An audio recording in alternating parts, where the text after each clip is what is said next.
Malta mexxiet l-akbar delegazzjoni ta' intraprendituri Maltin li qatt żaru ċ-Ċina, b'aktar minn 80 rappreżentant mis-settur tal-bini u s-suq tal-proprjetà li ħadu sehem f'inizjattiva organizzata mill-Fondazzjoni Maltija tal-Proprjetà.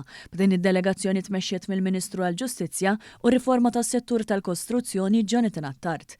Waqt id-diskors tiegħu fil-ftuħ tal-LPS Shanghai Luxury Property Exhibition, il-Ministru Attard iddeskriva lil Malta bħala punt strateġiku għall-investituri internazzjonali. Ċertament qed turi li l-iskop li għalih waqfet qiegħed jintlaħaq li huwa proprju dak li mhux biss tassigura li taqgħad lill-stakeholders kollha fis-settur imma wkoll li torganizzahom b'tali mod li nkomplu nippromovu lil Malta lil imminxtutna din id-darba hawnhekk f'Shanghai.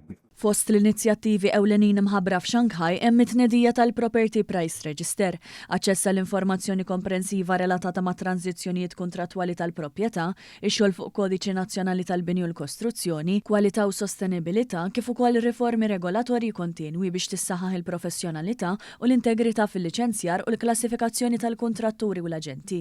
Iċ-Chairman tal-Fondazzjoni Maltija għall-Proprjetà Sandro Ketkuti esprima s-sodisfazzjon tiegħu għall-parteċipazzjoni b'saħħitha tad-delegazzjoni Maltija.